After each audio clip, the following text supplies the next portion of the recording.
Hello and welcome to channel Vision Insights. Today myself, C.S. Trupti Upadhyay, will take you to a new topic on company law. This lecture is specifically made for the students of University of Calcutta, but I would request that other university students appearing for academic or any competitive exams where company law is a subject, then they can also go through the lecture. It would be beneficial for them as well. And obviously, the professional students appearing for company secretary or chartered accountancy or cost accountancy examination, where there is a company law as a subject in their syllabus, can also go through this lecture series for concept clarity. Let's start. These are few books prescribed by the University of Calcutta for your reference. This is the website of Ministry of Corporate Affairs from where you can access the e-book. Today's topic is removal of directors. Removal of directors is covered under section 169 of Companies Act 2013. So let's go through the provisions. Company can remove a director, not a director appointed by the tribunal. Tribunal has appointed a director under section 242, then only this director appointed by the tribunal can be removed by the tribunal only. So the shareholders cannot do so. So a director, apart from a director appointed by a tribunal, can be removed by passing ordinary resolution. Fine? But before we remove him, the company or the shareholders will give him reasonable opportunity of being heard. An independent director reappointed for a second term under section 149 subsection 10 shall be removed only by the company by passing special resolution after giving him a reasonable opportunity of being heard. We already know that for appointment of ID, independent director, a special resolution is required. So for the removal of the ID also, a special resolution will be required. Fine?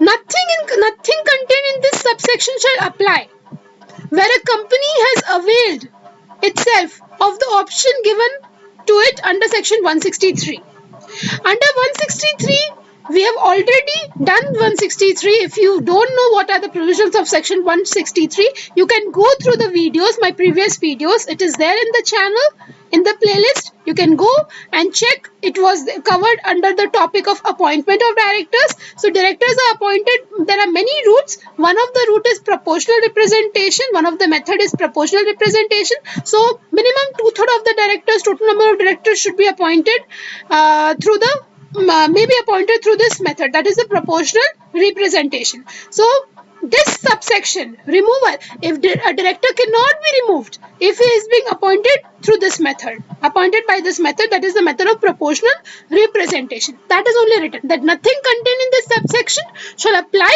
where the company has availed the option of appointing the director using the proportional representation method. Fine? Special notice has to be served to the director for his removal.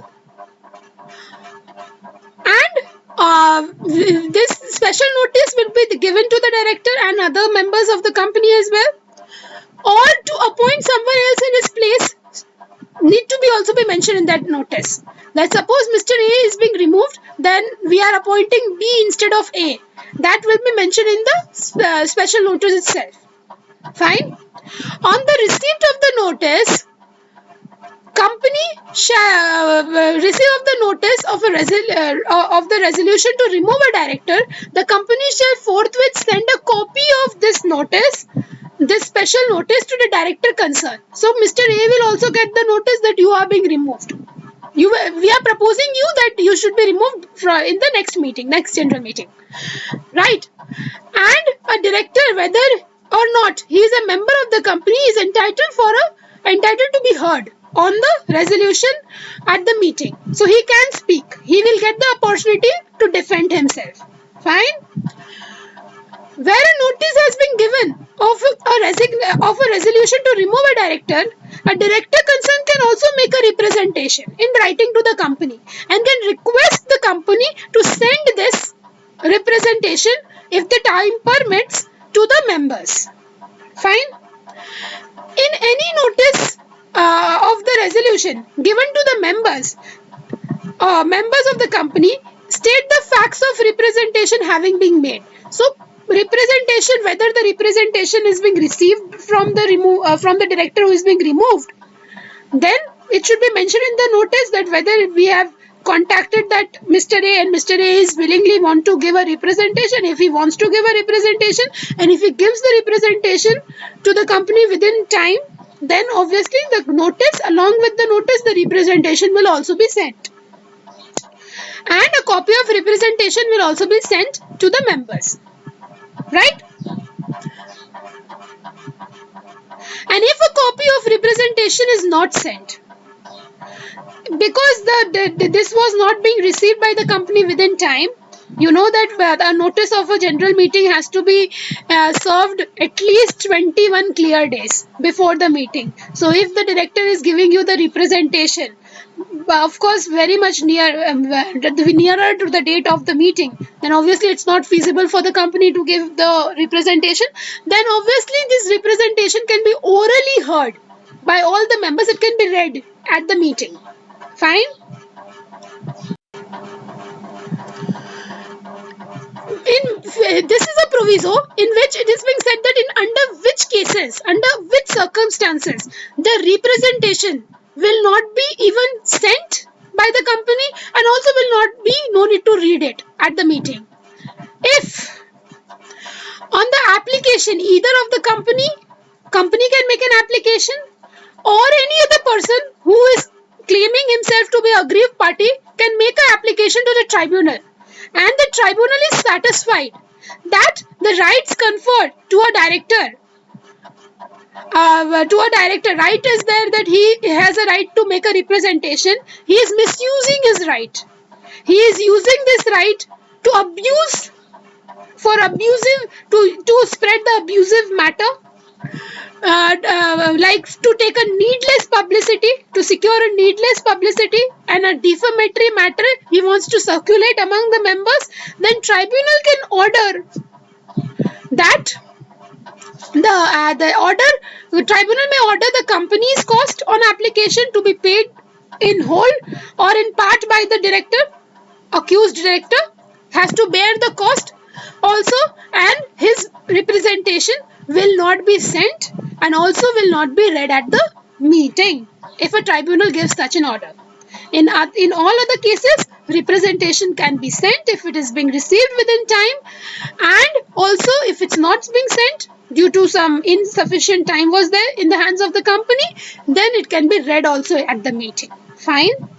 Vacancy caused because of the removal of the director, because Mr. A has now left, then this vacancy company has to fill it.